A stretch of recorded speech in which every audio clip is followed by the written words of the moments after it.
What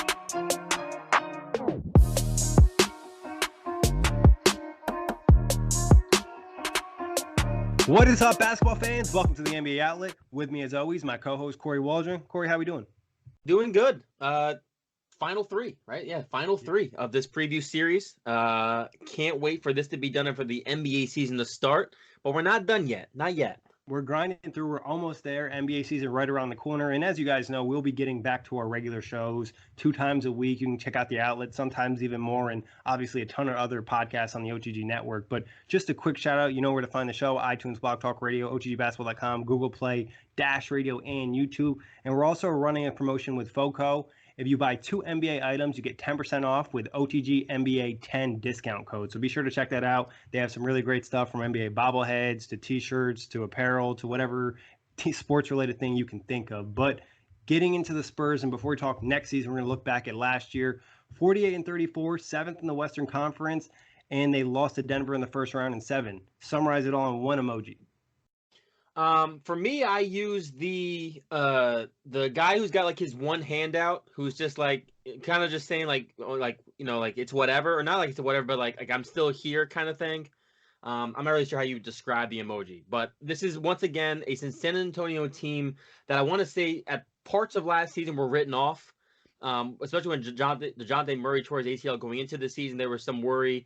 Bringing in DeMar DeRozan, there's an obviously turbulent or perplexing kind of thought around DeMar DeRozan. Is he a very good NBA player? Is he just a non-efficient mid-range shooter in today's NBA? Could you rely on some other guys? Is this the year the Spurs finally missed the playoffs?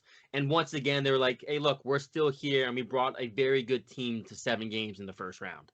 Yeah, I went with just like not the full smile, but kind of that like slight smile, like a sneaky smile almost, where you're like kind of happy because, like you said, people were sleeping on them. They didn't have an amazing season. They did make the playoffs. Guys kind of improved. Obviously, after the DeJounte Murray injury, the expectations weren't so high. And I mean, they had a real shot to beat Denver in the first round. But biggest positive takeaway of last year? I think the biggest positive takeaway for me would be just DeMar DeRozan. When you trade away Kawhi Leonard and you're bringing in a guy like DeMar DeRozan, you're not going to fill the shoes of a Kawhi Leonard by any means. But I thought what DeMar DeRozan did overall to his game, obviously the 3-point shot was non-existent once again for his game last year, but averaging 21 points per game, being this, 0.1 less than LaMarcus Aldridge, shooting 48% from the field, 83% from the free throw line, but also him being more of a playmaker, averaging 6.2 assists, 6 rebounds per game, playing almost 35 minutes per game. We saw what I thought was one of the more complete years DeMar DeRozan has had in the NBA. I think obviously playing underneath a head coach like Popovich can get even more out of you. And I know the net rating may say otherwise to his play at times, but I was really impressed with what DeMar DeRozan did going into a new system and trying to fill the shoes of a guy like Kawhi Leonard. I was really impressed. Yeah, DeRozan had a good season. It's kind of, what you're getting with DeMar. He's an all-star. He's a good shooting guard. He's not ever going to be one of these top 10 players. He's not going to lead you to a championship, but it'll do his job. And, he took another level as a playmaker last year. They kind of relied on him to be a point guard a little bit more. I went Derek White. I think he's a guy that kind of came out of nowhere and popped off for them, gave him a real two-way guard, had some nice moments in the playoffs, and also making Team USA. So anytime where you have some young talent take another step, I think that's important for the franchise. But biggest negative takeaway of last year? The biggest negative takeaway, maybe the fact that Lonnie Walker never got going as a rookie. There was a little bit of a buzz around Lonnie Walker, but not getting a lot of time, dealing with some injuries. It wasn't his time to shine yet, and losing DeJounte Murray, who was there was a lot of hype last year. I think there's once again hype around him this year. I know there was a possession showing him locking up James Harden already. So I think the injury bug to some of your young talent going into the year was a little bit upsetting. 100%. I think with Lonnie Walker, like anytime a rookie starts a season with an injury and he wasn't really good to go until actually 2019, it just kind of hampers his growth. And it's almost, I don't want to say a wasted season, but you don't get that full experience that you'd hope for a rookie guy. And like you mentioned, DeJounte Murray was a guy going to season a lot of people had picked for most improved player, and then being out the whole year just kind of sucks for a young guy, especially tearing your ACL. But moving on from there, our OTG power rankings have them coming in number 14. Do you think this is fair, too high, or too low? I think it's a little too high. Yeah. But I think overall, it's decently fair because it's hard to gauge the kind of impact DeJounte Murray will have once he's, playing actual NBA games, because you know what you're getting, as we mentioned, with DeRozan and Aldridge. Lonnie Walker will be healthy. You mentioned Derek White's pop-off year. Brian Forbes is also another guy who was really good for them last year. Rudy Gay having a career year. So I think it's fair, but I think the ranking's a little bit high, but it's trying to gauge how good DeJounte Murray will be and how fast. Yeah, I think it's almost like a respect pick here where like you don't want to put the Spurs in the bottom half of the NBA. You want to put them in the top 15. Right. And I think like their range is anywhere from like maybe 10th to 18th.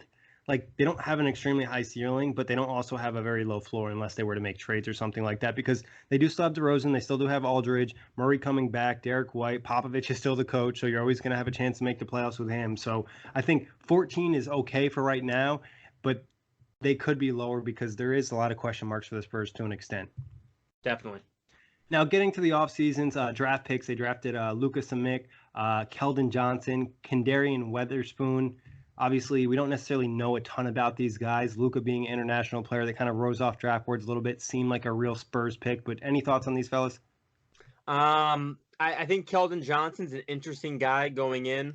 Last year with Kentucky, averaged 13 points per game, almost 6 rebounds on shooting splits of 46, 38, and 70. But again, I don't think we're going to see any of these guys playing a lot of minutes this season. Yeah. I mean, obviously, you need to earn those minutes in San Antonio. But getting to free agency and trades, they brought in Damari Carroll, Trey Lyles, Derek Lawson. Favorite move out of this bunch? I'm going to say Damari Carroll. I mean, anytime you add a veteran like Carroll, who I feel like just like slides perfectly into what the San Antonio Spurs are all about. Not a me guy at all, a very team-based guy, a guy who can add some perimeter shooting, because I think that's been their weakest part, is they just need more perimeter shooting. Damari Carroll can give that. So I like the move of Carroll at the wing. But I also want to say, like, an honorable mention to Trey Lyles, because I think even though it didn't work out in Denver, there is something to be said for a guy who can spread the floor a little bit at the 4. I know last year he only shot 25% from 3, but he did shoot 38% the first year in Denver, 38% in his rookie season. So there is some shooting there, and I think that's what the San Antonio Spurs were really trying to add this offseason, is some more perimeter shooters. Yeah, I think Lyles just needs more player development. Like he just needs to polish his game, possibly get in a little bit better shape, improve defensively, kind of continue to improve that 3-point shot and really turn into a true stretch 4. But Damari's a great veteran to have in your team. Obviously not the same player he once was, but he'll give you that 3-and-D, he'll give you that veteran presence, that leadership, and he'll help you win some games. He's not going to be, a game changer on every play, but he's going to make a couple plays each game that are going to be improving winning basketball. Yeah. Now, players out, Davis Bertans, Dante Cunningham, Dantas Montionis, and Quincy Pondexter. Yeah, I think you're missing Davis Bertans. We mentioned him a little bit on the Washington Wizards preview. This is a guy who shot 42% from the field last year for them. We mentioned perimeter shooter. This was one of their best guys from deep last year. Maybe their best, I think, percentage-wise. A guy who also could get to the line, 88% from the free throw line. Also relatively young, 26, going to be 27. I think you're missing Bertans a little bit. But again, none of these guys, I think, move the needle too far. And to put some more details on that, Bertans was traded because they believed they were going to sign Marcus Morris and they needed to open up cap space. Right. And then Morris backed out of the contract and signed with the Knicks, which is obviously kind of taboo for NBA contracts, but that's for a whole nother day. So I think, Bertans was a player they liked. They signed in the previous season. And I think other than that, the other guys really just were not necessarily good NBA players, no disrespect to them. But biggest team X factor for the Spurs, non-player and non-health. I think the biggest team X factor for the Spurs will be their 3-point shooting. Good pick.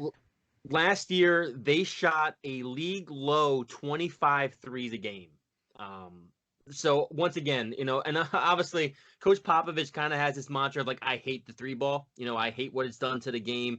And, you can make an argument that, yeah, it's not great that, we're relying on, in transitions, for example, if it's a 3-on-1, there's a guy going to the 3-point line of taking the 3 rather than the wide open dunk. And Popovich, I'm sure, hates that. That's how the game is developed. But it's got to be 3-point shooting. This was the best 3-point shooting team last year as well, to keep in mind. They shot 39%, but again, only shooting 25 a game. You're just not going to win a lot of games in today's NBA if you're not shooting a lot of threes. And we've even seen this in preseason. the team so far in preseason have been shooting a lot more threes than last season, the year before. And both of those preseasons in years past where you've seen a raise in the 3-point attempts in preseason, generally in the regular season, there's also been a raise in 3 points attempted. So as the league continues to go towards more 3 points being taken, the Spurs have to follow suit and start shooting from deep. And I think they've brought in guys to try and address that, but that will be something to watch. Yeah, and I think just like team improvement in shooting, just some of the guys being better from three. Obviously, you need DeMar DeRozan to be better from three. He's been on and off for there. His last year in Toronto, he looked like he improved, and last year in San Antonio, not good at all. So I think 3-point shooting is extremely important. It's just simple math. One basket is worth two, one basket is worth three. So I also would look at player development and just who's going to be that guy that takes a step forward. Like they need someone to be better. They need someone to become almost a fringe all-star type player. We know what DeRozan's going to be. We know Aldridge is going to be. Does DeJounte Murray pop off? Does Derek White take another step? You mentioned Forbes. Like, is there somebody on this roster that's really going to jump this season to give them the extra firepower they really need?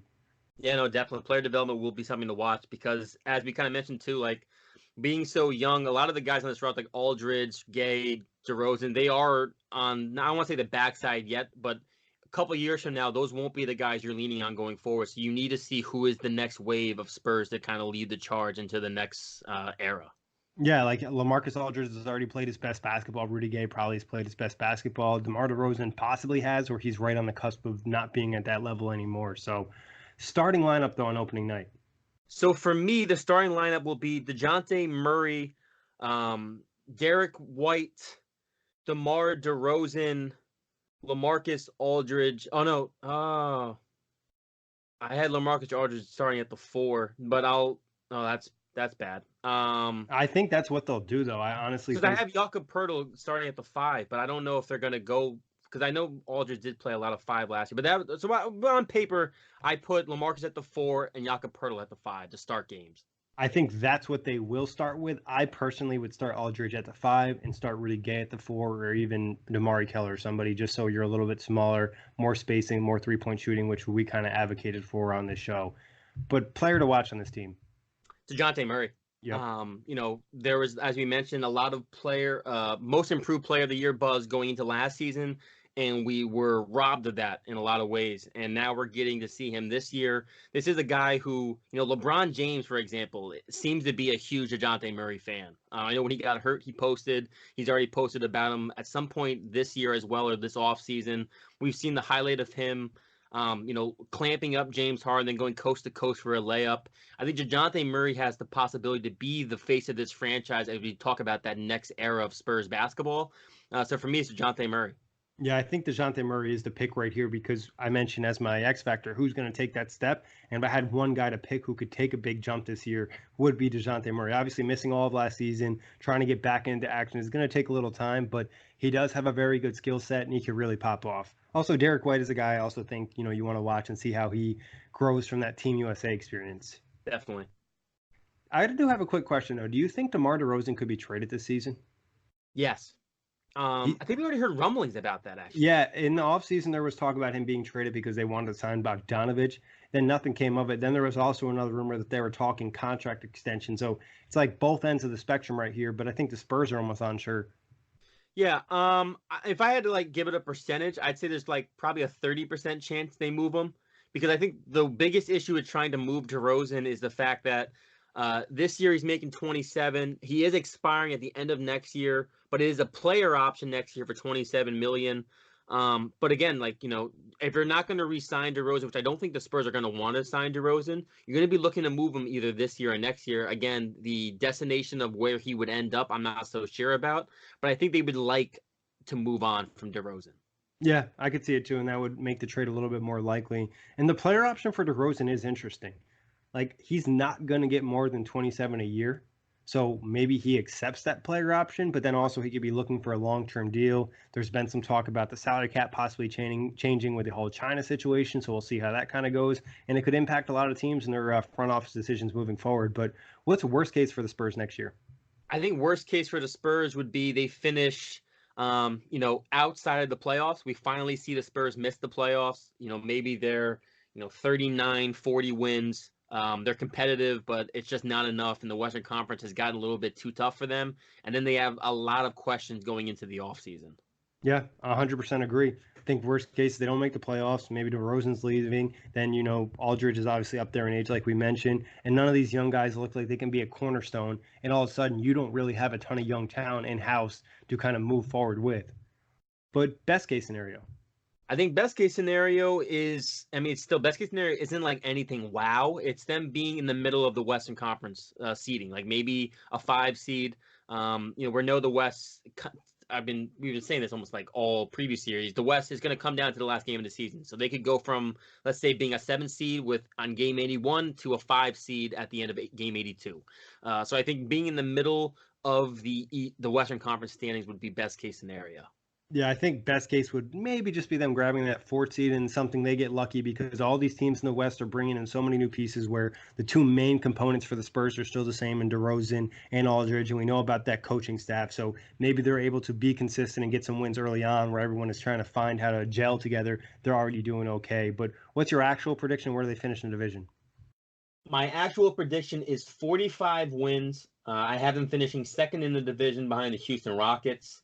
I don't have them missing the playoffs. I don't think they get out of the first round, but I think once again the Spurs. I'm not going to say they miss the playoffs until they miss the playoffs. Yeah. I'm not going to bet against Coach Popovich. I have a rule of like not betting against LeBron James, and Coach Popovich is right up there with guys you just don't bet against.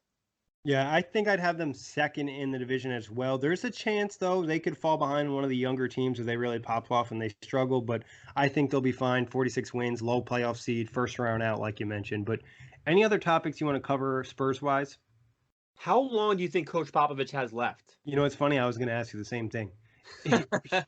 Honestly, I think a lot could impact on how the season goes and how the team looks. Like, he's not going to want to stay around for probably a rebuild situation or a team that doesn't have a chance to at least be competitive and win games. So if all of a sudden the direction of the team is looking bad, maybe he's like, all right, it's time to wrap it up or even move into a front office type role where he doesn't have to get into the grind quite as much. Yeah, I think we're on like a year-to-year basis with Coach Popovich at this point in time. And I think if they miss the playoffs, that'll probably be when we have the most, not concerned, but we have maybe the biggest probability of him walking away from the game. As we mentioned, getting up there in age. And like you said, he's not going to want to go through a rebuild. Not at his age. He doesn't want to go through a bunch of young guys, have like a 35 to 30 win season if he doesn't have to.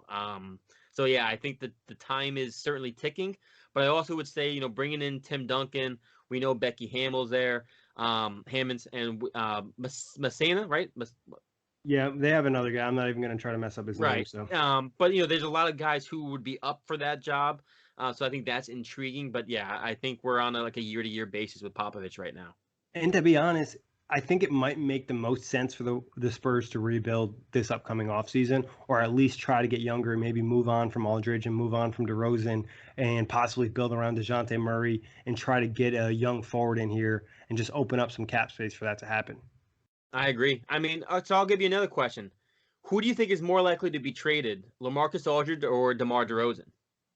It's a great question. I don't think either guy is extremely attractive in my opinion. Like if I'm a contender, I don't know of either guys enough to push me over the top just because of the games they play. I would say maybe Aldridge makes a little bit more sense. Maybe for a team like Boston who doesn't have a center. Oh, yes, that's exactly what I was thinking. Also, just to note his contract, he does have a 15% trade kicker, but this year he makes $26 million. Next year it declines to $24 million. So it does go lower, and he is a free agent at the end of next season. Yeah, and it's not that bad considering that team of maybe it's something in the offseason they're able to work out a sign and trade for Jaylen Brown because the Spurs have had interest in him in the past. Obviously, defensive-minded guy, and he has all-star potential. But who knows? I mean, I'm not sure if there's many teams that would really trade for DeRozan and think he's going to push them over the top. Oh, I agree with you. Yeah, no, 100%. The fact that we mentioned three-point shooting being the team issue, DeMar DeRozan not being a three-point shooter. The biggest issue with him as he enters the prime to the second half of his career is what happens when he loses that athleticism to get to the rim. What becomes of his game when you can't rely on your jump shot and you can't get to the rim? So he's what's the word I'm looking for? A scary player if you're going to look to lock him up and trade for him. His decline could come very quickly. Yes.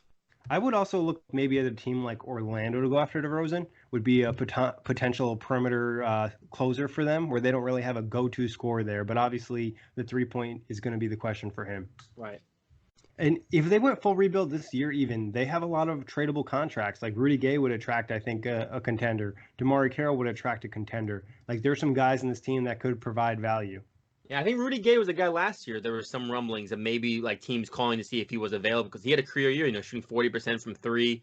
Really bounced back after having that ruptured Achilles a couple years ago. And that gives me confidence for another player in this league. Yeah. And they did overpay him probably a touch, and that was a surprise. A lot of people thought Rudy Gay would be out of San Antonio and going to more of a contending type situation, but they're able to keep him. Obviously, they do treat their players well in San Antonio. But league pass wise, where do you rate them 1 through 10? I give them a 5.5. Spurs basketball isn't necessarily the most fun basketball to watch, especially if they're not going to be moving with the same pace of the rest of the league shooting threes. I don't necessarily find DeMar DeRozan's game that appealing. LaMarcus Aldridge as well. Those are very good players. They put up good numbers. They do their job, but they're not necessarily intriguing. Some of the young guys I'm intrigued by. DeJounte Murray, as we've kind of mentioned throughout this pod. You mentioned Derek White. I think it's another guy to watch. Brian Forbes, I think, has some nice potential to be like a key role player going forward with his 3-point shooting. But again, when you look at the league pass ratings and some other teams, there's just nothing super flashy about the Spurs, but that's also just how the Spurs operate. Yeah, I went with a 5 here, so pretty similar to you. Just not one of those teams that's going to pop, but they're a respectable team. They play good basketball. You're not going to be like, oh, these turnover happy, just making bad plays left and right. They're going to be high basketball IQ plays all over the court. But TV show comparison for San Antonio. So this one was a little bit tough for me as we get down to these last few teams we have. The shows, I'm running out. So I picked The Simpsons. Oh, my God, I picked the same show. You're lying. I swear to God. That might be the first time we've ever done that. Yeah. Okay, so I went with The Simpsons because it's a steady show. It's been out there for 25 plus years. Like my dad used to watch that growing up. I remember he used to have them taped on VHS and I would watch them. They're consistently funny. You know what you're gonna get on a given night. They're consistent. They're steady. They're always in I think among animated comedy shows, they probably remain in the top 10 or at least the top 15, I'd assume. Because I'm sure there's a lot of comedy shows out there. And you don't stay on TV this long without being good. Exactly. And that's exactly the San Antonio Spurs. 20 straight years to the playoffs. So Simpsons to me was an easy comparison. Was that your reasoning? Yeah, it really was a similar thing. They're consistent. I would just add in that, when we were younger, it was kind of more popular and they're probably a little bit better. As it's gotten older and been on TV longer, they've kind of declined slightly. And that's been the same with the Spurs. They're not quite the championship team they were when we were younger. They're more of just a consistent playoff team where I think the Simpsons are just more of a consistent, comedy show where it's hey, I'm going to watch it, but I'm not going to go out of my way to watch it all the time. Hey, I'm still going to enjoy it. I'm still going to enjoy the Spurs, but I'm not going to die over it if I miss it.